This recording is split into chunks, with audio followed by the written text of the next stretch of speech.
कुछ कहूँ तुम्हारी कृपा, मोतें कछु न बसा।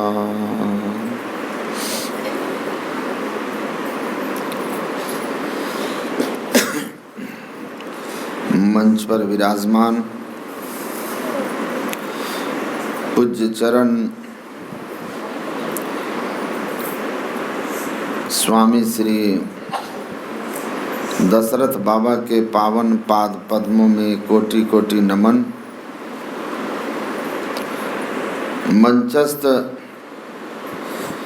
स्वामी श्री राम मूर्ति जी महाराज,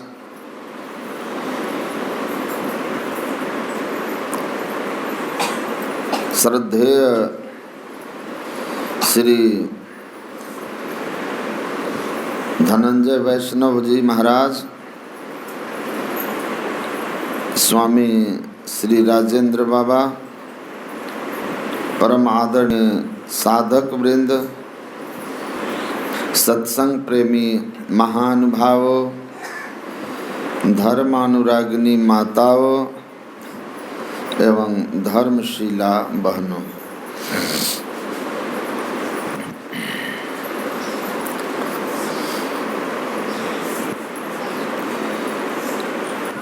भगवान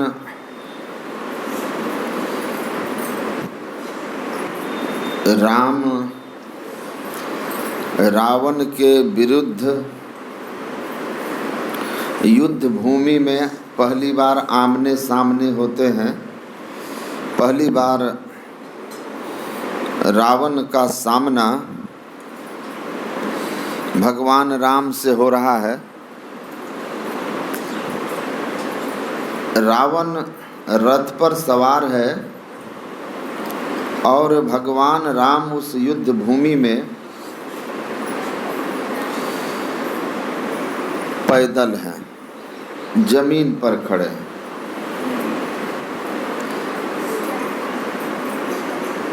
नाथ न रथ नहीं पद त्राना, अकेहि बधि जीतब वीर बलवाना। विभीषण भगवान राम के पास जाते हैं क्योंकि रावण के वो भाई हैं और रावण की शक्ति सामर्थ्य को वो अच्छी तरह से जानते हैं। तो वो जाकर कहते हैं कि हे नाथ, आपके पैरों में चप्पल नहीं, जूते नहीं, क्योंकि वो तो वनवासी जीवन था ना। तापस भेष विशेष उदासी, 14 बरस राम बनवासी। ये कैकेयी की मांग थी।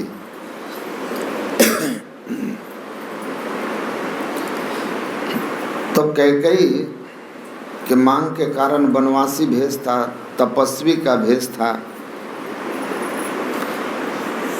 कहता आपके पैरों में जूता चप्पल तक नहीं है, रथ नहीं है, सामने रावण जैसा व्यक्ति खड़ा है, वीर बलवान। कैसा वीर था रावण? जाके डर सुर असुर डेराही, निशि न नींद दिन अन्न न खाही। जिस रावण के भय से देवता और दानव दोनों कांपते थे, डर से नींद नहीं आती थी रात में, न दिन में भूख लगती थी उनको कि पता नहीं कब पकड़ ले।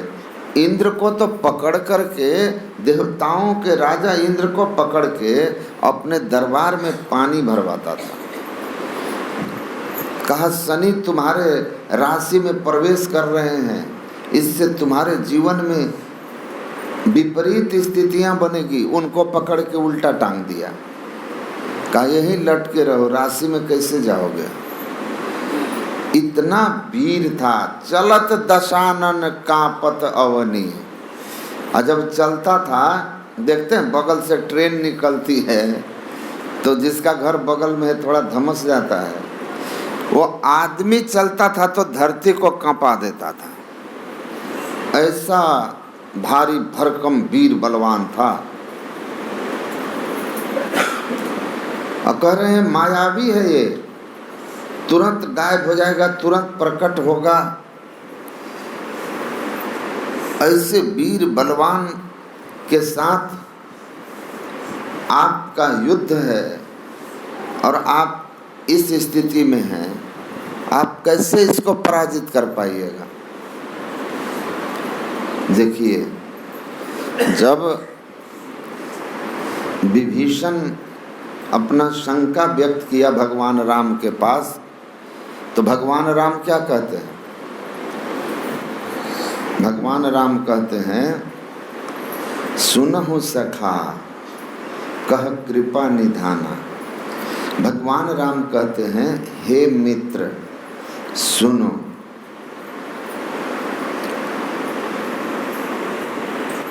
जेहि जय होय सो सियंदन आना। जिस रथ पर सवार होकर विजय होता है, कोई युद्ध में विजयी होने के लिए जिस रथ पर सवार होने की जरूरत है, वह रथ रावण के पास नहीं है। किस रथ पर सवार होकर कोई योद्धा विजयी होता है? तो भगवान ने वहां इस रथ की बात नहीं कहा।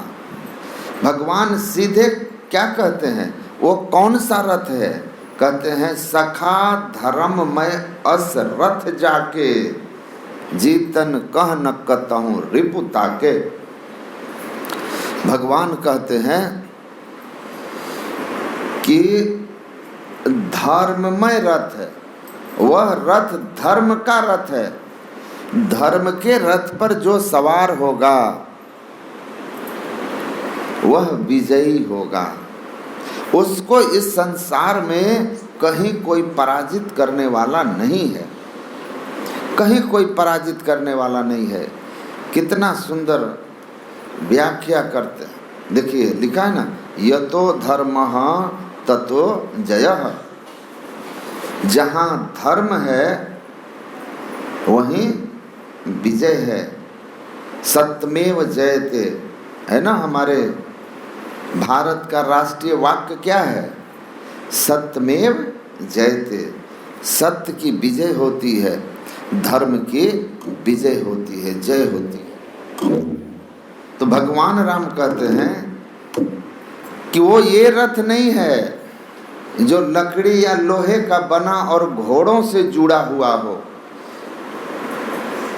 रथ तो आप लोग देखे हैं ना, आजकल शादी ब्याह में लोग बाजारों में रथ पर चढ़ के घूमते हैं।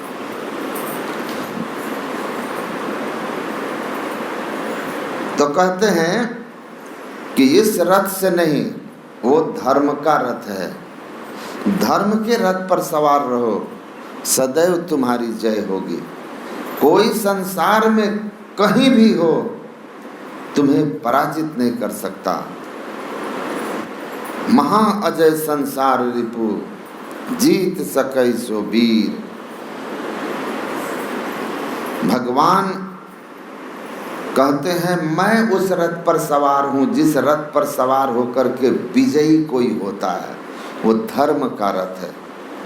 भगवान कृष्ण ने क्या कहा कि अर्जुन, अगर तुम्हें ऐसा लगता है कि हम तुम्हारा साथ इसलिए दे रहे हैं कि तुम मेरे बुआ के लड़के हो, फुआ के लड़के हो, मेरे मित्र हो या मेरे बहन के पति हो, मेरे सगे संबंधी होने के कारण मैं तुम्हारे साथ नहीं हूँ।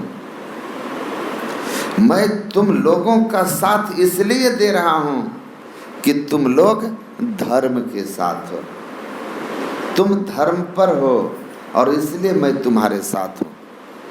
द्रौपदी वनवास जब हो गया पांडवों को 13 वर्ष का, द्रौपदी चीरहरण के बाद, तो एक दिन वो कहती है, एकांत में बैठे जो ज्येष्ठ पांडव थे, धर्मराज युधिष्ठिर, कि हे धर्मराज, बचपन से आज तक आप धर्म के पथ पर चले और आपके सभी भाई आपके धर्म के सहयोगी रहे। विनय, मेरा वो चश्मा लाना था।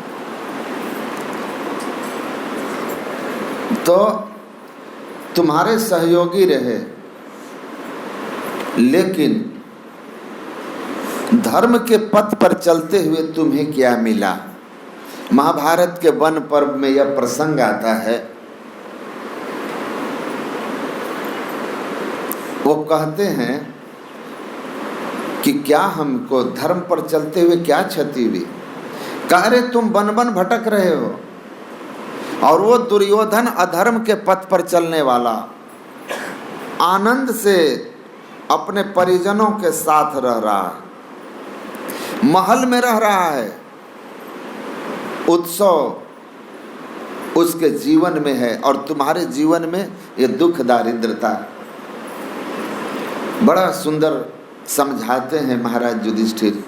कहते हैं महारानी, धर्म कोई व्यापार नहीं है जो लाभ और हानि की दृष्टि से किया जाए, कि लाभ हो रहा है तो धर्म का राह पकड़ लें, और हानि होने लगेगी तो धर्म का राह छोड़ देंगे।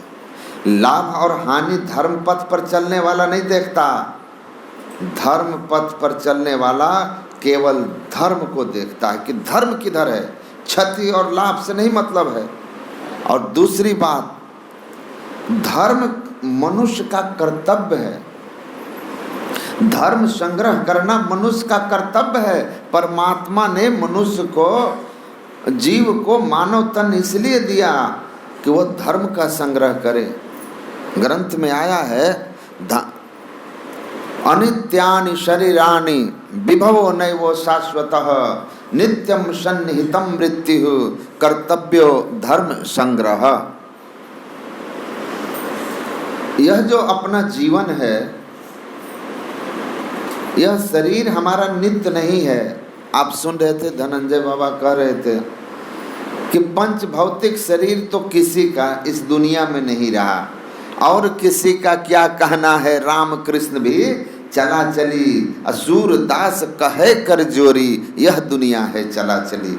सूखे खेह कमल कुम्हलाए, मछली मर गई जली जली, काल शिकारी सबका जीवन खई है एक दिन तली तली। तो कह रहे हैं ये तो यहाँ कोई स्थिर नहीं है, ये शरीर हमारा नित्य नहीं, सदा नहीं, एक दिन हमारा भी क्या हो जाएगा, राम नाम सत्य हो जाएगा। लेकिन दुर्भाग्य है कि जो अर्थी पे चढ़ के जाता है उसको राम नाम सत्य जीवन काल में बोल लेना चाहिए, लेकिन जो बोलने लायक नहीं रहता तब लोग कहते हैं राम नाम सत्य है। जीवन में पहले ही धर्म संग्रह करो। कत शरीर नित्य नहीं है, विभवो नैव शाश्वतः, कितना भी वैभव जमा कर लीजिए, बड़े से बड़े महान मकान अटारी सब बना लीजिए, धन संपत्ति, लेकिन वो संग नहीं जाएगा। विभवो नैव शाश्वतः, सब यहीं का यहीं रह गया। एक बार भागलपुर से मैं ट्रेन में जा रहा था, हमारे साथ एक और सत्संगी थे। सामने की हमारे बगल वाले ही सीट में सामना सामने दो लोग बैठे थे, दोनों में छोटी सी बात को लेकर बहस हो गई। बहस इतनी बढ़ गई कि सामने के एक व्यक्ति ने कहा कि क्या समझते हो, बख्तियारपुर पटना के पहले एक जंक्शन आता है, बख्तियारपुर जंक्शन पर हम उतार लेंगे, तुम चलो। इन्होंने कहा कैसे उतार लोगे? कहा हम बख्तियारपुर जीआरपी के थाना प्रभारी हैं, उतार लेंगे और थाना में बंद करके इलाज करेंगे। ये सामने जो बैठा था कहा तुम हमको जानते हो, हम मुख्यमंत्री कार्यालय में एडीएम हैं।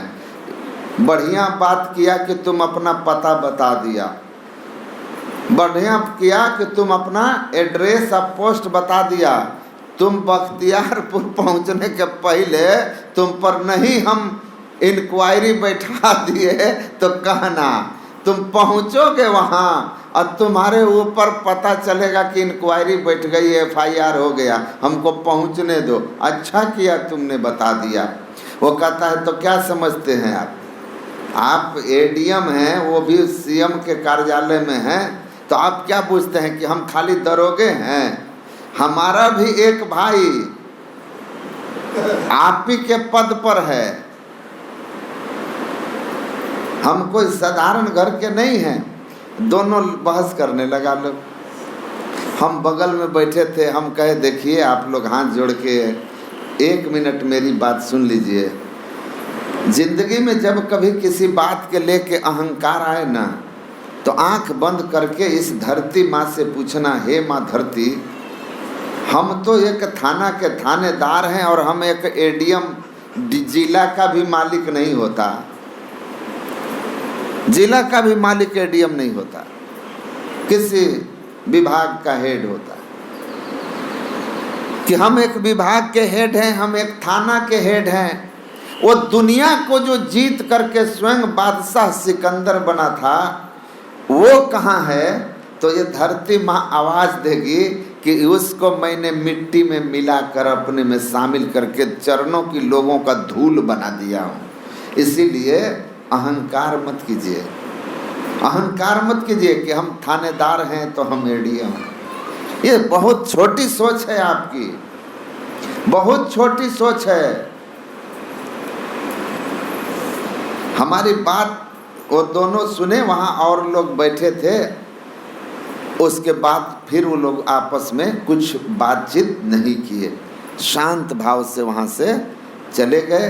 बख्तियारपुर स्टेशन आया, वो एडीएम को बोलता है कि मन में कोई बात नहीं रखिएगा। ये भी एडीएम भी बोला नहीं नहीं, हम किसी का कोई बात नहीं रखते, हो गया जो गुस्से में हुआ, छोड़िए जाने दीजिए। और वो दरोगा जो है हमको बोला, बाबा प्रणाम आपको, ये याद रहना चाहिए, बिल्कुल आप सही बोले, बिल्कुल आप सही बोले। तो सब दिन रहता नहीं पता। अपने गांव के जो मृत्युंजय झा है ना, जानते हैं ना, उनकी बहन की शादी हुई है। हमारे गांव के मृत्युंजय झा जो है, उनकी बहन की शादी हुई है पीर पैंती में। उन्हीं के एक पूर्णिया में ज्वाइंट कमिश्नर थे, तो वो सत्संगी है। इनका भगिना भी सत्संगी है, बहुत अच्छा सत्संगी मृत्युंजय झा का। तो वो हमारे पास आते थे कभी कभी। एक दिन आए, पहले आते थे तो और बात थी, एक दिन आए तो लाल मारुति चलाकर खुदाए। अब कुप्पा घाट में मारुति को मेरे रूम के सामने कदम का पेड़ है, वहां लगा करके अब पैदल चल के आए। वो जैसे मेरे सामने आए, मैंने कहा रिटायर हो गए का कुटुम? वो चूंकि उनके बहनोई लगते हैं, तो हम बोले रिटायर हो गए क्या? तो कहते हाँ, लेकिन आपको कैसे पता? हम बोले चाल से पता चल गया, चाल से पता चल गया। बोले कैसे? अब बोले जब रिटायर नहीं हुए थे तो चलते थे ना, तो बायां हाथ इधर फेंकता था, दाहिना इधर फेंकते थे, एकदम ऐसे चलते थे हाथी की चाल में। और रिटायर होके आए हैं बिना टायर के, एकदम से ऐसे आए, क्योंकि ना ऑफ पोस्ट है, ना बॉडीगार्ड है, न ड्राइवर सरकारी है, खुद ही गाड़ी चला के जब आए तो असली औकात पर आ गए हैं। इसीलिए पता चल रहा है आपको, चाल में परिवर्तन हो गया। तो रिटायर हो गए, आपका पोस्ट चला गया, हेकड़ी खत्म हो गई, हेकड़ी खत्म हो गई। तो हम लोग इस संसार में कहते हैं, देखिए मैं युधिष्ठिर कहते हैं कि ये जो ऊंचा पद, ये वैभव, धन संपत्ति, ये शाश्वत नहीं है, ये रहते नहीं सब दिन। जीवन काल में छोड़ दीजिएगा या आपके रहते आपका संग छोड़कर चला जाएगा। नित्यम सन्निहितम मृत्यु, हमारे हर एक श्वास के साथ हमारी आयु घट रही है और हम मृत्यु की ओर बढ़ रहे हैं। गंगा हिमालय से निकलती है ना, तेजी से भागती है, कहाँ? हर एक क्षण किस तरफ बढ़ रही है? सागर की ओर, जहां जाकर उसका अस्तित्व खत्म हो जाता। उसी तरह हम माँ के गर्भ से निकले क्या कि हमारे हर एक क्षण उम्र बढ़ रही है और आयु घट रही है। घटत छिन छिन बढ़त पल पल, जात न लागे बार, अब वृक्ष से फल टूटी पड़ी है, बहुरी न लागे डाल। गुरु नानक कहते हैं क्षण क्षण पल पल। देखिए उम्र बढ़ रही है, अब 5 साल के थे, अगले साल 6 साल के हैप्पी बर्थडे हो जाएगा आपका, लेकिन आयु 80 साल की थी, वो 76 से 74 से घट करके 75 बच गए। तो आपकी उम्र बढ़ रही है, आयु घट रही है, आप हर सांस के साथ मृत्यु की ओर जा रहे हैं। तो इसको याद रखो, हर एक क्षण आपका मृत्यु की ओर जा रहा है। गुरु महाराज ने कहा कि घटत छिन छिन, वो कहते ना छन छन पल पल समय सिरावे, नर तन दुर्लभ फिर नहीं पावे। छन छन पल पल समय सिरावे और नर तन दुर्लभ फिर नहीं पावे। तो नर्तन दुर्लभ, छन छन समय बीत रहा है, काल के गाल में जा रहे हो, मृत्यु इंतजार कर रही है। आश्चर्य है कि तुम उस पर ध्यान ही नहीं दिए हो, तुमको काल निकले जा रहा है, तुम्हारी आयु खाए जा रहा है और तुम संसार के भोगों की ओर हो, तुम बेखबर पड़े हुए हो। क्या सोवत गफलत के मारे, जाग जाग मन मेरे, अंत काल संगी न होगा, संग न चल को तेरे। यह धन धाम कुटुंब कबीला, स्वार्थ के सब चेरे, अपने अपने सुख के साथी, हेर न को सुख तेरे। दृढ़ प्रतीत प्रीत कर गुरु से, कर सतसंग सवेरे, या विधि भाव फंदा कट जई हैं, मैं ही कहत हित हेरे। संत आपके हित की बात कहते हैं, कहाँ फंसे हो? बड़ी बाढ़ आई थी 88 ईस्वी में, 87 में, मैं 7वीं में पढ़ता था। इसी रेलवे लाइन के बिल्कुल सामने, स्टेशन नहीं था, एक ठाठ जो होता है ना किसी का घर के, आ करके सट के रेलवे लाइन में लगा था हमारे घर के सामने। तो मैं वहाँ खड़ा था, देख रहा हूँ कि एक बेंग जानते हैं ना, हम बेंग आप लोग जानते हैं, मेढक में बेंग ठीक है, बेंग यहाँ सब समझते हैं। तो एक बाबा पंजाब में प्रवचन कर रहे थे, तो वो बोले कि मेढक को सांप, बेंग को सांप निगलते जाता है। सब पंजाबी लोग बैठे थे, उनका मुंह देख रहे थे, तो हम समझ गए।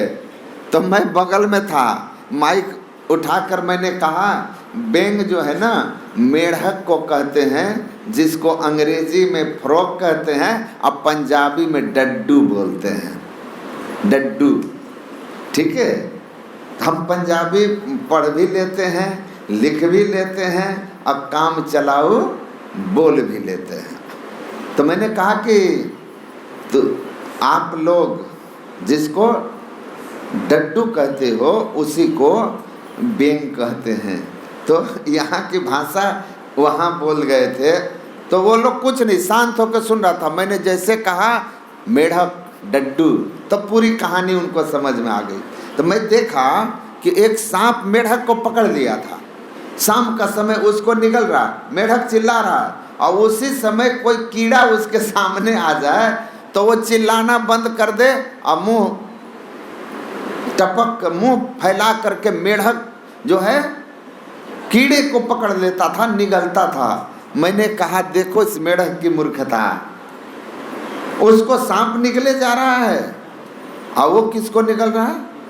वो बचने के प्रयास करने के जगह जैसे आया उसके सामने कीड़ा, वो उसको निगलने में लग जाता है। बड़े होने के बाद, साधु जीवन माने के बाद समझ में आया कि हम लोग उस मेढक से ज्यादा चतुर नहीं हैं। काल हम लोगों को निगले जा रहा है और तब भी हम लोग रूप रस गंध स्पर्श शब्द विषय भोगों के फेरे में पड़े रहते हैं। मुर्गा आया टप, ये नहीं देख रहा कि काल हमको खा रहा है, वो मुर्गे को देख रहा है, क्या भोगों में लगा हुआ है। उसको पता नहीं निगलते जा रहा है काल। और याद रख लीजिए, जाना तो सबको है, आए हैं सो जाएंगे राजा रंग फकीर, लेकिन किस तरह से गए हो ये महत्वपूर्ण बात है।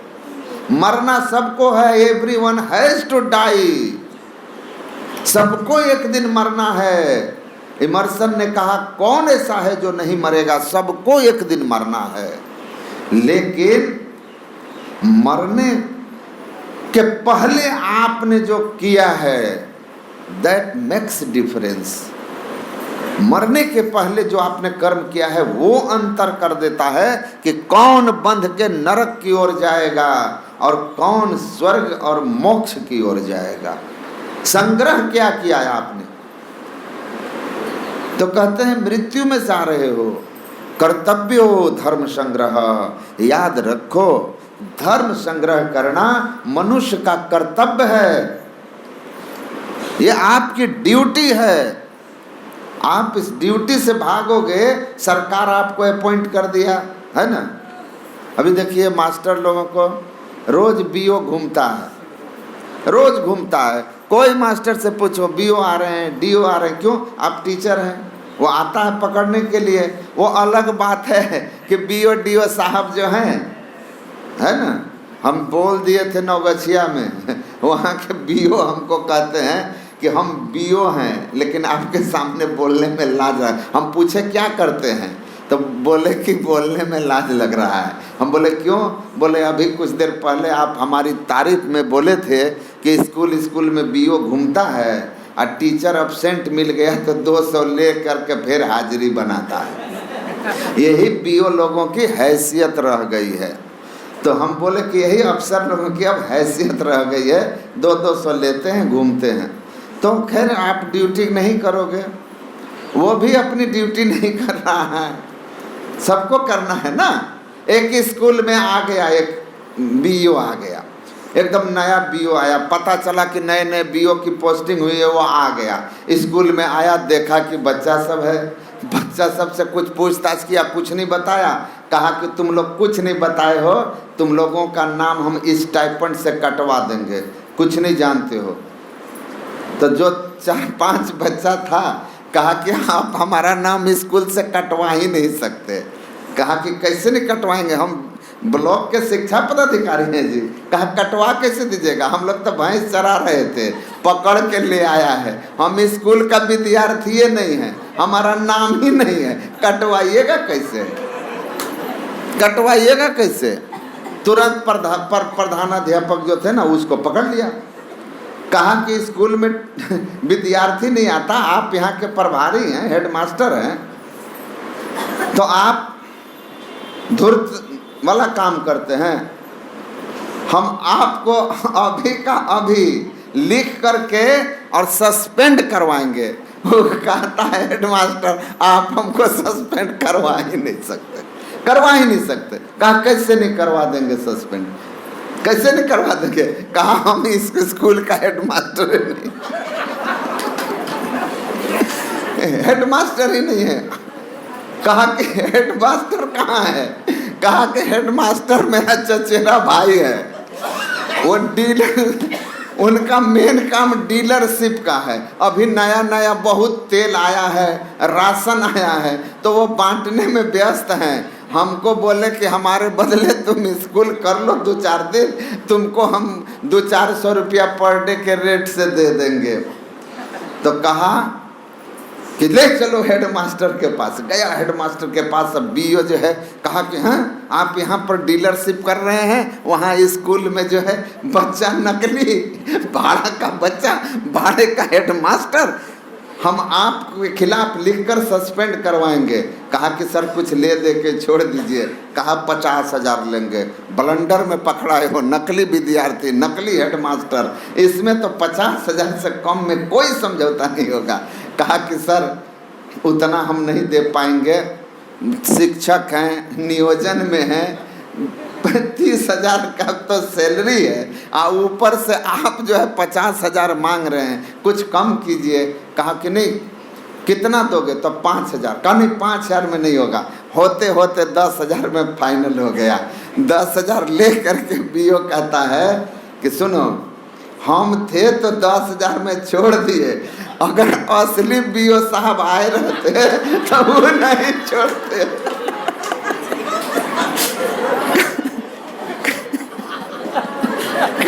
कहा कि असली बीओ साहब कहाँ हैं? कहा कि असली बीओ साहब भतीजे के शादी में गए हैं। भतीजे की शादी में गए हैं। इमरजेंसी में 5 स्कूल का आया कि जा कर के वहाँ पर आप स्पॉट मॉनिटरिंग कीजिए और रजिस्टर का फोटो खींच करके हमको व्हाट्सएप करिए। तो वो हमको फ़ोन किए कि तुम ही हमारे जगह पर घूम लो, अब फ़ोटो खींच के भेज दो। तो हम उनके जगह आए थे जो 10,000 में छोड़ दिए। तो आप समझ लीजिए ये व्यवस्था। तो मैं किस बात पे कह रहा था? हाँ, कि आप देखिए वो कहते हैं कि धर्म संग्रह करना मनुष्य की ड्यूटी है, कर्तव्य है। अगर ड्यूटी से भागोगे तो आप फंस जाओगे। तो धर्म लाभ और हानि के लिए नहीं करना है, धर्म कर्तव्य है, हमारा ड्यूटी है। तो युधिष्ठिर ने कहा कि मैं धर्म के पथ का अनुसरण अपनी ड्यूटी समझ के करता हूँ, वन में रहूँ या महल में इसलिए नहीं करता।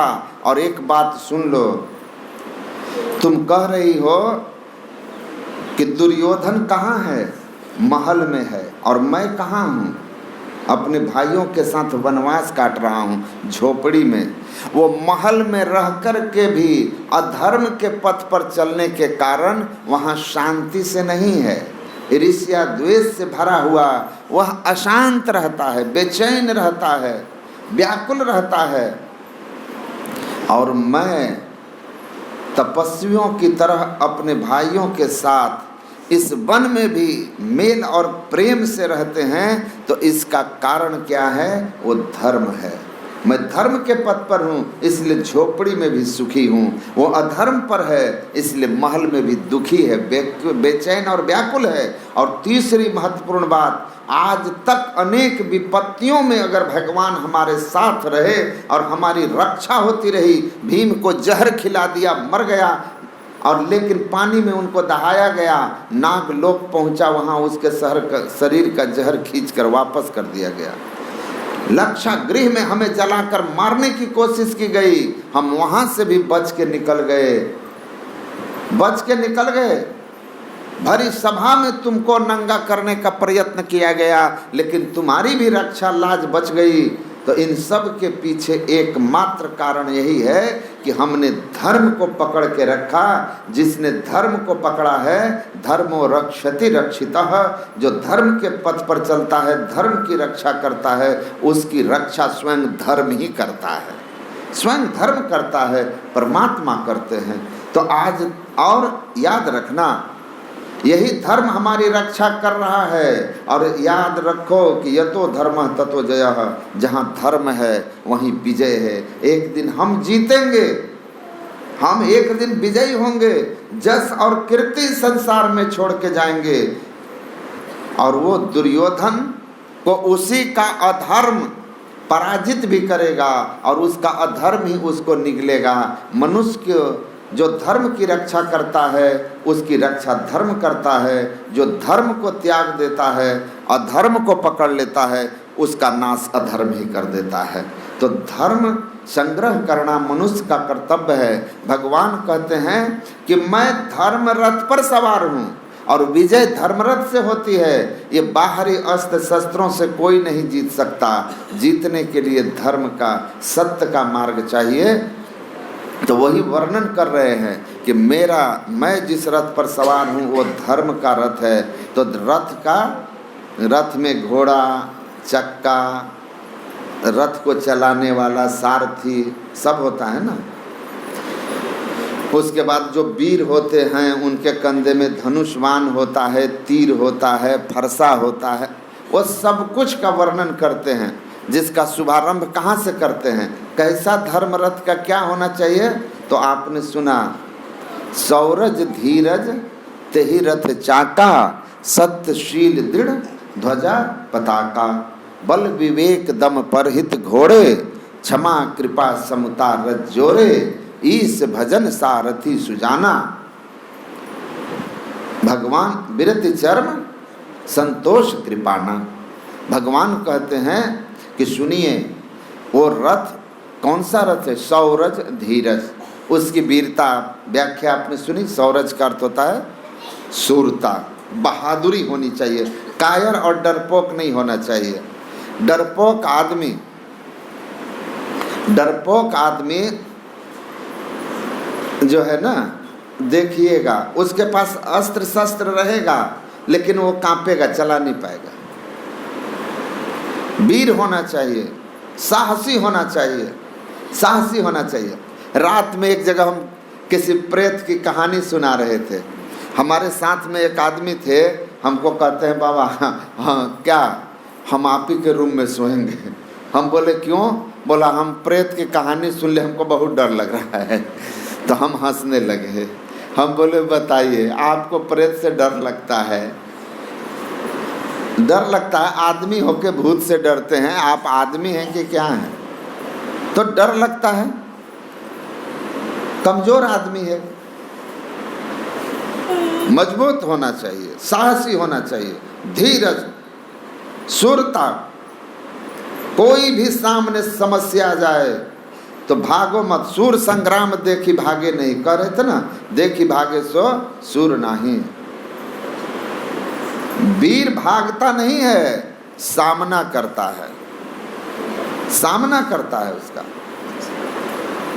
कायर भागता है, कायरा भीड़ तो तुरंत भागे, कायर तो तुरंत मैदान छोड़ के भागेगा। वही सुने ना,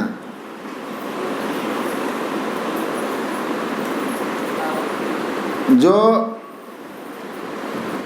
इसके लिए पराक्रमी होना चाहिए। लड़ाई करनी है आपको तो पराक्रम हो, आप में शूरता हो, वीरता हो, साहस हो। ये पहला जरूरी रथ का अंग हुआ, एक चक्का। दूसरा धीरज, मतलब शूरता तो रहे, पराक्रम तो रहे, लगनशील तो बनिए, लेकिन धैर्यवान भी बनिए, धीरज भी रखिए। जो धीरज धरते हैं उनका काम बन जाता है। उकताना नहीं चाहिए, उकताना नहीं चाहिए, शांत हो करके विवेक से काम लीजिए। कितनी कहानियाँ सुने। एक बार ये किदवंती है कि एक बार भगवान इंद्र जो है रुष्ट हो गए तो बहुत वर्षा किए थे, आपको पता है। ब्रज को बहाने का कोशिश किया तो भगवान कृष्ण ने गोवर्धन उठा करके ग्वालों की रक्षा की थी। तो उसमें किदवंती कथा है, समझाने के लिए कहते हैं दूसरे बार इंद्र रुष्ट हुए तो बोले नहीं नहीं नहीं, वर्षा नहीं कराएंगे, नहीं तो फिर कोई आ जाएगा बचाने वाला। इस बार हम 12 वर्ष वर्षा करेंगे ही नहीं। एकदम पहले बोरिंग वगैरह तो कुछ होता नहीं था, हाल के ही वर्षों में आया, बहुत पहले की बात है। कहा हम 12 साल वर्षा ही नहीं करेंगे, भूखमरी हो जाएगी, खेत अपने इनका जो है सूखा पड़ जाएगा, गरीबी की हालत हो जाएगी, भूखमरी से मरेंगे ये, इनसे ऐसे बदला लेंगे, ऐसे बदला लेंगे। और घोषणा कर दिया कि 12 वर्ष तक आकाशवाणी कर दिया कोई वर्षा नहीं करेंगे, देखते हैं कैसे तुमको कौन बचाता है। अब भगवान वर्षा होती है तो या तो इंद्र की कृपा से होती है, या तो कहते हैं कि जब भगवान शिव डमरू बजाते हैं तब वर्षा होती है। तो भगवान शिव तो बड़े हैं, श्रेष्ठ हैं। 3 वर्ष बीत गया, वर्षा नहीं हुई। माता पार्वती ने भगवान शिव से कहा कि चल कर के थोड़ा हम देखें धरती पर कि क्या स्थिति है। लोग 3 वर्ष से वर्षा नहीं हुई, पानी कहाँ से पी रहे हैं, खा क्या रहे हैं, पशु कैसे जी रहे हैं। भगवान शिव और पार्वती वेश बदल कर धरती पर आए, घूमते हुए जाते हैं एक गांव में, तो देखते हैं कि एक किसान खेतों में हल चला रहा। भगवान शिव ने कहा कि भाई खेत में तो आप हल चला रहे हो लेकिन फसल तो होगी नहीं, वर्षा होगी नहीं, बंजर भूमि में फसल कैसे होगी, बीज भी नष्ट हो जाएगा। आपको मालूम नहीं? किसान ने कहा मालूम है, तो हल क्यों चला रहे हो? कहा बीज नहीं डालेंगे, लेकिन हम 12 साल तक वर्षा नहीं होगी यह सोच करके घर में बैठे रहेंगे तो कम से कम हम तो हल चलाना भी भूल जाएंगे, परिश्रम भी भूल जाएंगे। 12 साल बाद वर्षा हो भी जाएगी तो न बैल हमारा चलने लायक होगा, न हम हल जोतने लायक होंगे। तो 12 साल बाद हमारा वर्षा होने पर खेती करने के लिए हमारा अभ्यास बना रहना चाहिए, इसीलिए हम हल चला रहे हैं, अभ्यास बनाए रखना है। तो कहे वाह वाह।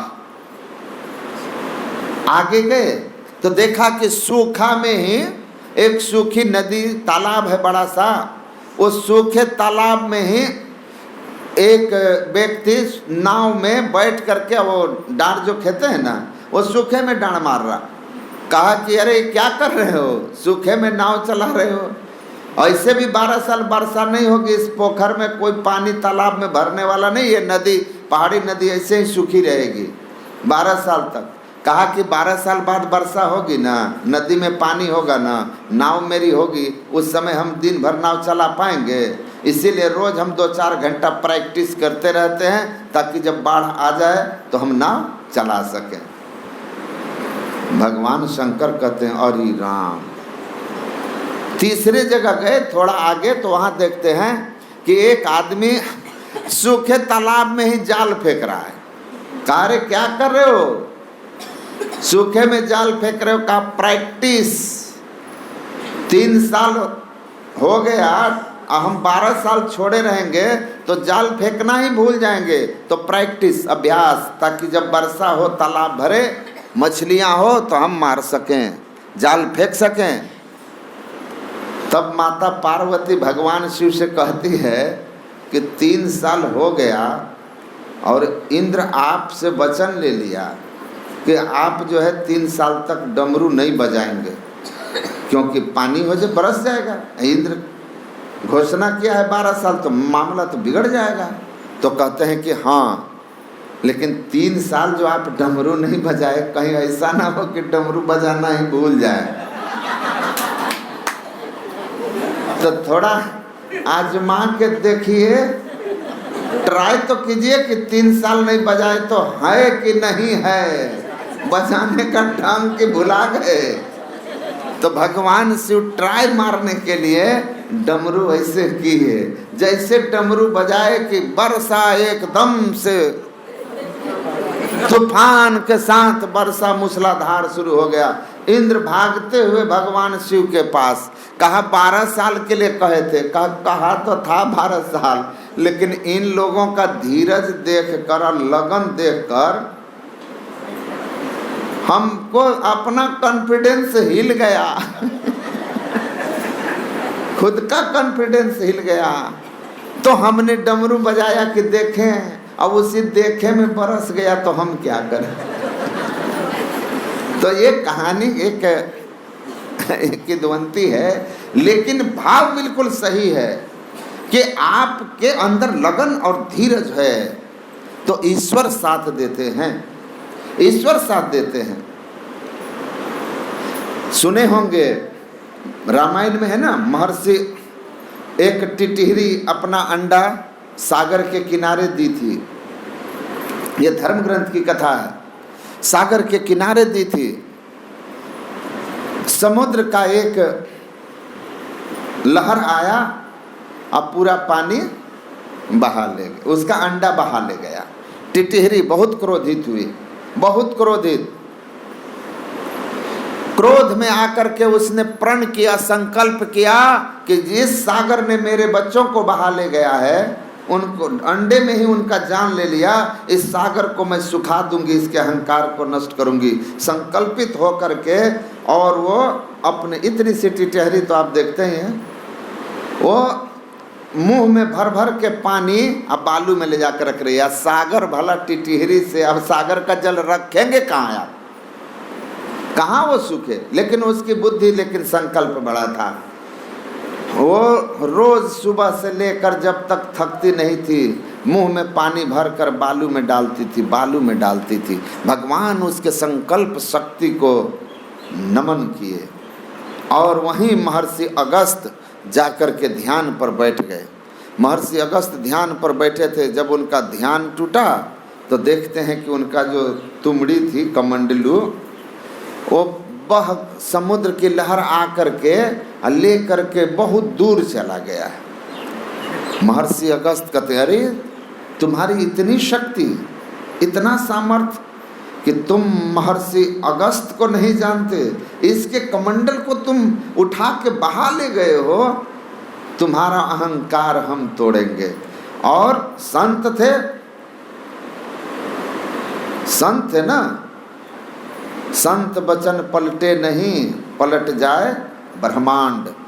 संकल्प किया और चुल्लू में उठाया उस समुद्र को और कहा कि हे परमात्मा, इस सागर को मैं सुखा देने का संकल्प करके पी रहा हूँ। और मुंह में एक चुल्लू पानी लेकर के पिया, संपूर्ण सागर उनके अंदर समाहित हो गया और सागर सूख गया।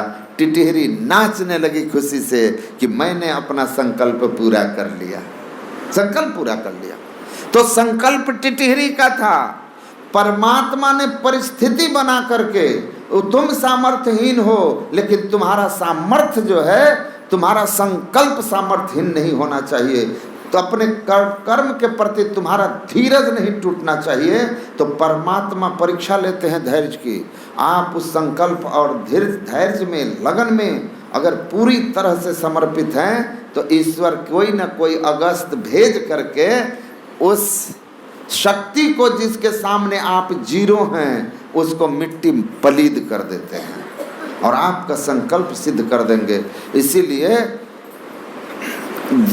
एकदम लगन के साथ, श्रद्धावान लभते ज्ञानम तत्पर संयतेन्द्रिय, श्रद्धावान बनिए, तत्पर लगनशील बनिए और अपने नियमित कर्म को कीजिए। क्या कहे कि तुम त्रैकाल संध्या नियम से करो, कुछ दिखे ना दिखे। बाबा देवी साहब ने गुरु महाराज से कहा था कि लाला, तुमको अपने अंदर कुछ दिखे ना दिखे, लेकिन नियमित ध्यान पर बैठना मत छोड़ना। तुम्हारा काम है नियम से बैठना साधना पर, दिखाना तो गुरु की कृपा है, गुरु का काम है। तुम उनके आदेश से बैठते रहोगे, एक दिन उन पर दया आ जाएगी, एक दिन उनको तुम पर दया आएगी। गुरु दयाल दया करी, तुरंत दया करेंगे, अकोटि जन्म का पंथा पल में पहुंचा जाए और सब कुछ तुमको अपने अंदर में दिखना शुरू हो जाएगा, परमात्मा भी मिल जाएंगे। तुम्हारा काम है अपना कर्तव्य निभाना। हम बैठेंगे, जप में मन लगाएंगे, मन भागेगा, पकड़ पकड़ के लाएंगे, लक्ष्य पर टिकाएंगे। उससे डरना मत, डट के करना, उकताना मत, धीरज रख के करना। पराक्रमी बनो कि जह जह मन भग जाए ताहि तह तह से तत्क्षण फेरी फेरी ले आइए, लगाइए ध्येय में आपन। बार बार मन भागे, पकड़ पकड़ करके मंत्र में लगाइए, पकड़ पकड़ के जहाँ जैसे दीक्षा बताया गया वहाँ निशाने पर ले जाइए। ये आपको करना है, ये पराक्रम है आपका। और धीरज ये है कि उकताना नहीं है। मन जाए तो जाने दे, तू मत जाए शरीर, पांचों आत्मा बस करे, कह गए दास कबीर। तुम निष्ठा के साथ जपते रहना, लगन से जपते रहना, मन भागे पकड़ पकड़ के लाना, उकताना मत। गुरु महाराज कहते थे, जो मन को फेर फेर के ले आने में उकता जाएगा वह सफलता नहीं पाएगा। जो उकताएगा नहीं, प्रतिहार में जो नहीं उकताते, उनको धारणा होती है, अल्प टिकाव होता है, फिर ध्यान हो जाता है। और ध्यान होते हैं जन्म दरिद्री क्षण में सुखिया होई है मालो माला हो। जीवन से सारे दुख संताप चले जाते हैं, जीवन आनंद से भर जाता है। दुख दारिद्र दैहिक दैविक भौतिक ताप सब उसके जीवन से जाते रहते हैं। तो धीरज के साथ लगन से अपने जीवन में लक्ष्य के प्रति बढ़िए, सत्य को पकड़ के रहिए। सत्यशील दृढ़ ध्वजा पताका, और रथ में ध्वजा होता है न, हनुमान जी का ध्वजा, उस पर पताका लगा रहता है। तो 84 जहाँ भी युद्ध होता था ना, तो प्रत्येक योद्धा का अलग अलग रथ पर अलग अलग पताका और ध्वजा होता था। उस पताके से दूर से पहचान हो जाता था कि कौन योद्धा कहाँ है। जैसे मान लो अर्जुन को मिलना है युधिष्ठिर से, तो ध्वजा को ही देखते थे। उसके पताके में अलग अलग भगवान, अलग अलग चित्र बने होते थे, उस रूप अलग अलग देवी देवताओं के, उनको देख करके वो निश्चय करते थे और जाते थे, अब उससे मिल लेते थे। तो पहचान किससे थी? सत्य, शील, दृढ़ ध्वजा पताका। सत्य ध्वजा है और शीलता पताका है। पहचान किससे होती है? पताका किस पर टिकता है? पताका जो है वो ध्वजा के आश्रय रहता है, ध्वजा के सहारे। अब पहचान उसी पताका से। तो सत्य रूपी ध्वजा पर शीलता का अर्थ होता है सत्य के साथ जो विनयी स्वभाव के होते हैं, विनम्र होना, आराम से रहना, सहज रहना, है ना, सहज रहना, आराम से रहना। हमारे एक दो सेवक गण हैं, कभी कभी हमको बोलते हैं बाबा उधर बैठ जाते हैं, गप लगा करते हैं गांव का लोग से। तो हम कहाँ जाके गप करेंगे? क्यों? तो हम बोले गांव घर है, यहाँ वहाँ वाली व्यवस्था में नहीं होगा ना। तो गांव वालों को पता कैसे चलेगा जब तक लाइन में नहीं रहोगे? हम बोले नहीं नहीं, इनको लाइन में नहीं लगाना है, आराम से मिल लीजिए, आइए आराम से मिलिए, प्रेम से बात कीजिए, जाइए सुधर जाइए, यही हमारे लिए बहुत बड़ी बात है। हमको सम्मान नहीं चाहिए। अगर आप सुधर जाते हैं, मांस मछली अंडा दारू शराब छोड़ देते हैं, अपने माता पिता का सम्मान करते हैं, बड़ों का सम्मान करते हैं, सास बहू मेल प्रेम से रहते हैं, आप हमको गाली दीजिए लेकिन हम खुश रहेंगे, हमारी बात मान लो, यही हमारा सम्मान है। हमको आप मानिए, हमारा बात ही मत मानिए, तो किस काम का। तो असली बात है कि आप विचारों को मानिए, आप में सुधार हो जाए, हमारा यही सम्मान है, यही हमारा पुरस्कार है, यही आपसे हमारा गिफ्ट है और यही हमारा निवेदन है। क्योंकि भलाई इसी में आपका है, ये आपकी भलाई के लिए कहता हूँ। हमको उससे क्या लाभ? आपका बेटा सुधर जाए तो हमको क्या मिलेगा? इतनी सी खुशी जरूर होगी कि ये लड़का अच्छे राह पर चल रहा है। अच्छे लोगों को देखकर सबको खुशी होती है, भले लोगों से सब प्रसन्न रहते हैं, सबको मिलकर के सुख अनुभव होता है, सुख अनुभव होता है, शांति मिलती है। तो बस इतना ही, और कुछ नहीं। तो आप शीलता का अर्थ होता है विनम्रता का व्यवहार होना चाहिए, विनम्र रहिए। भगवान भागवत में एक कथा आती है, इंद्र का राज्य छीना गया था। इंद्र का राज, पुरोचन नाम था,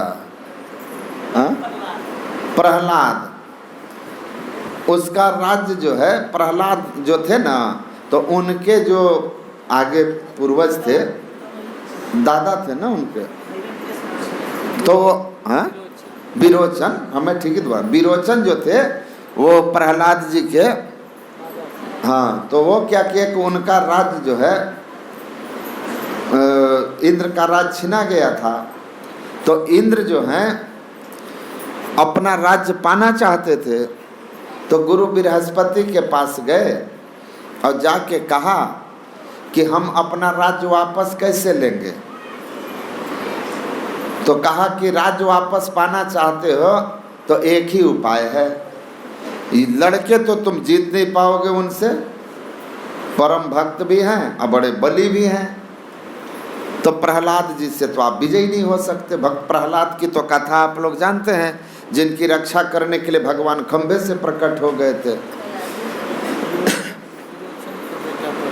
हाँ, अब बली, तो वो कहते हैं कि आप जो है ऐसा करिए कि वहाँ जाइए, वहाँ जाकर उनकी सेवा कीजिए, आपकी सेवा से प्रसन्न हो जाएंगे तो जब आपको कहेंगे कि वरदान मांगिए तो आप भेष बदल के ब्राह्मण के रूप में जाइएगा, उनकी सेवा कीजिएगा, सेवा से प्रसन्न कीजिएगा, व्यवहार से प्रसन्न कीजिएगा।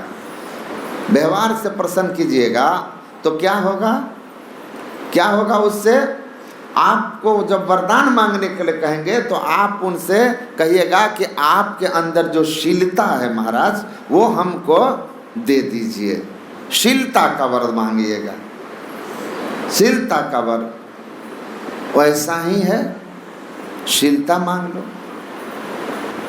कबीर साहब ने कहा कि 3 लोक की संपदा रही शील में आन। तीनों लोक की संपदा उसके लिए सहज है।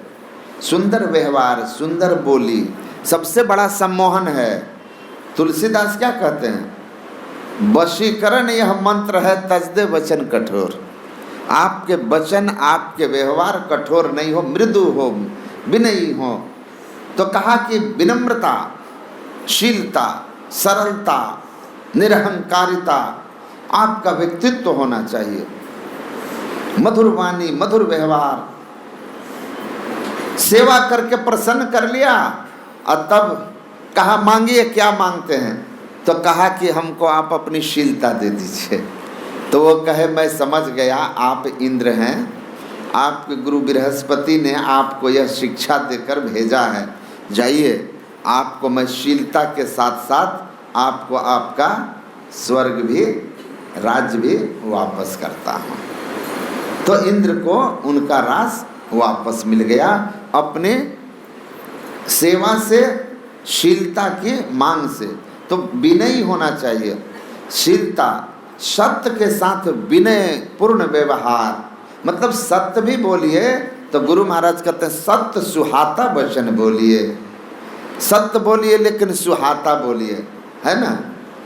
अगर मान लो किसी की तबीयत खराब है या किसी का धन चोरी कर लिया, किसी के साथ कुछ अनहोनी घटना हो गई, तो वहाँ आप जाकर अगर ये कहिएगा कि जस करनी तस भोगी ये ताता, नरक जात फिर क्यों पछताता, उसको बड़ा दुख होगा। वहाँ ये बात नहीं बोलना है। वहाँ तो उनको शांति से कहना है कि संसार में सबके साथ घटनाएं, दुर्घटनाएं होती रहती है, आप दुखी न हो। पहला आदमी नहीं है आप जिनके साथ किसी तरह की दुख आया हो। सबके जीवन में आता है, तन धरि सुखी काहू न देखा। तो इस बात को ध्यान में रखना है, इस बात को ध्यान में रखकर और अच्छा बोली, सत्य सुहाता वचन बोलिए।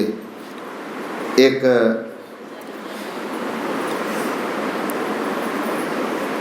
अच्छा वो प्रसंग बाद में सुनिएगा। मतलब मीठा बोलने से आपका काम बन जाएगा। किसी को बोलिए, एक आदमी सपना देखा, आचार्य श्री कहते थे कि एक आदमी सपना देखा कि हमारा जो है सब दांत झड़ गया, हम लाठी पर चल रहे हैं। वो राजा थे, ज्योतिषी को बुलाया, कहा कि ऐसे स्वप्न हम देखे, इसका क्या अर्थ हुआ? ज्योतिषी ने कहा एकदम खराब स्वप्न है। कहा मतलब? कहा महाराज आपके सामने आपके कुल खानदान के सब मर जाएंगे, इसका यही अर्थ है। आप एकदम बूढ़ा झुरकुट होइएगा, सब आपके सामने मर जाएंगे जो भी आपके सामने हैं। कहा कि आदमी ज्ञानी तो है लेकिन इसको बोलने का ढंग नहीं है। ये कितना का दिल तोड़ेगा, कितना का हार्ट फेल कराएगा ये, कि कुल खानदान सब बाल बच्चा पहले मर जाएगा। कैसा कठोर वाणी है। इसको जेल में बंद करो, बंद करो इसको जेल में, कितना का जान लेगा ये। दूसरे ज्योतिषी को बुलाया, कहा हम ऐसा स्वप्न देखे, क्या मतलब? दांत झड़ गए, लाठी पर चल रहे। कहा महाराज बड़ा शुभ स्वप्न है। वो कहा अशुभ ही करा, शुभ स्वप्न है। कहा शुभ कैसे है? कहा आपके परिवार में जितने लोग हैं ना महाराज, उन सब के बाद तक आप जिंदा रहिएगा। बात तो वही है ना, सबके बाद हम जिंदा रहेंगे मतलब सब पहले मर जाएंगे। लेकिन इसने कहा कि सब आपके सामने मर खप जाएंगे। तो उसको कहा कि बोल, ये भी सही रहा है, ज्ञानी ये भी है, लेकिन इसको बोलने आता है, सत्य बात को अच्छे ढंग से कहता, उसको इनाम दे के भेज दिया। तो सत्य सुहाता वचन बोलना चाहिए। और अपने जीवन में आगे जो भी कहा, बल विवेक दम परहित घोड़े, घोड़ा जो है रथ का जो होता है वो हमारा बल है। विवेक, धर्म अधर्म के बीच भेद करने वाली बुद्धि जो सत्संग से आती है, बिनु सत्संग विवेक न हो। क्षमा कृपा समता रज जोरे। इंद्रिय दमन करने का स्वभाव दूसरा घोड़ा है। दूसरे की भलाई करना, परहित करना तीसरा घोड़ा है। मतलब आप जो मनुष्य शरीर रूपी रथ है ना, इस रथ में शूरता होनी चाहिए, धीरता होनी चाहिए, सत्यता होनी चाहिए, शीलता होनी चाहिए, विवेक का बल होना चाहिए, इंद्रिय निग्रह करने वाला हो। इंद्रिय निग्रह का मतलब होता है अधर्म पूर्वक आचरण न हो, इंद्रियां वशवर्ती रहे। जो खाना है वही खाना है, जो पीना है वो धर्म का वही पीना है, जो देखना है धर्म पूर्वक वही देखना है। तो हम साथ ही साथ हमारा जीवन परहित का हो, दूसरों का भला करने वाला हो। ये सब रथ के घोड़े हैं, जिन घोड़ों में कोई अगर हमारे साथ बुरा किया तो उसको क्षमा कर दो। एक घोड़ा को क्षमा की रस्सी से बांधो, मतलब जीवन में क्षमा हो, क्षमा कृपा, ईश्वर की कृपा का भरोसा रखो कि उनकी कृपा है, सब कुछ अच्छा होगा। और सबके प्रति समभाव रखिए, ऐसा आपका व्यवहार होना चाहिए। इस भजन सारथी सुजाना, रथ में सारथी होता है। सारथी कैसा हो? जो घोड़ा रथ को चलाए। भगवान कृष्ण अर्जुन के सारथी थे, वो जीत गए, वो जीत गए। क्योंकि जब भगवान कृष्ण ने कहा ना कि हाँ एक तरफ हम एक तरफ हमारी नारायणी सेना, आप किसको लोगे? तो अर्जुन ने क्या कहा? हमको आप चाहिए। दुर्योधन बहुत खुश हुआ कि निहत्था कृष्ण को मांग लिया मूर्ख अर्जुन। और हम अगर कहीं वो सेना मांग लेता तो कृष्ण की नारायणी सेना अपराजय थी, कभी हारी नहीं थी, तो वो सेना ले जाता तो हम ये निहत्था लेके क्या करते? भगवान कृष्ण ने अर्जुन को कहा जब दुर्योधन चला गया, अरे बेवकूफ, तुमको मौका दिया पहले मांगने का तो मांग लेता, अच्छा मांगता। हम निहत्थे को मांगा, तुम सेना क्यों नहीं मांगा? हमने अस्त्र शस्त्र उठाना नहीं। कहा कि महाराज हमको सेना नहीं चाहिए, आप चाहिए। इस भजन वो कहते हैं आप चाहिए, आप हमारे रथ का सारथी बनिएगा, हम आपके रथ, हम उस रथ पर सवार रहेंगे। जीवन का लगाम आपके हाथों में होगा, हम निश्चिंत होंगे। जिस कार में ड्राइवर एक्सपर्ट हो, बस का ड्राइवर एक्सपर्ट हो, और अगर पैसेंजर सो भी गया तो उसको जगह पर पहुंचा देगा। और पैसेंजर सब जगा हुआ है और ड्राइवर सो गया दारू पी के, तब सब जमपुरी जाएंगे। तो उसी तरह भगवान को जो अपना सारथी बनाया तो उसकी विजय हुई। भगवान कृष्ण ने कहा था कि हार तुम्हारी निश्चित है, दास हरदम रहेगा उदास। माखन दुर्योधन ले गया, अब छाछ तुम्हारे पास। सेना तो दुर्योधन ले गया, तुम छाछ अपने पास रखे हो, उससे क्या होगा? उससे क्या होगा? तुम्हारी हार निश्चित होगी। तब भगवान कृष्ण कहते हैं, अर्जुन कहता है जीत हमारी निश्चित है, दास कभी नहीं हो सकता उदास। माखन लेकर क्या करूंगा जब माखन चोर है मेरे पास। ये माखन चोर कृष्ण हमारे साथ हैं, माखन ले गया, ले जाने दो, जीत हमारी होगी। तो जीत हमारी निश्चित है। परमात्मा की भक्ति को जो जिसने अपना ईश बना लिया, अपना सारथी बना लिया है, वह धर्म के रथ पर सवार व्यक्ति अवश्य जीतेगा, उसकी विजय होगी, उसकी विजय होगी। तो आगे यही है कि धर्म जीवन में हमारा हो तो हमको कोई नहीं हरा सकता। हम इस संसार में भी सुख से रहेंगे और अंत में जीत चला भव सागर सोई सूरा मर्दाना हो। कबीर साहब कहते हैं सतगुरु की सेवा करे पाए परवाना हो, कहे कबीर धर्मदास से तेहि काल डराना हो। अरे कुछ नहीं होगा, काहे परेशान है?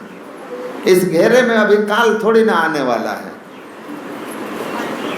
गुरु महाराज की बहन का प्राण छूट रहा था, गुरु महाराज जाके खड़े हो गए। उसके बाद कहे कि अब हम बाहर जा रहे हैं, हम जब तक यहाँ हैं जमराज मेरी बहन को लेने नहीं आ सकता, नहीं लेने आ सकता है। और गुरु महाराज जब निकल गए तब उनकी बहन का प्राण छूटा है। सत्संग क्या है? सत्संग परमात्मा का निज अंग है। देहि सत्संग निज अंग श्री रंग भव भंग कारण शरण सोखारी। तो परमात्मा जहाँ साक्षात गुरु महाराज नहीं है क्या? कोई संत, कोई शरीर थोड़ी है कि शरीर निकल गया तो संत खत्म हो गए।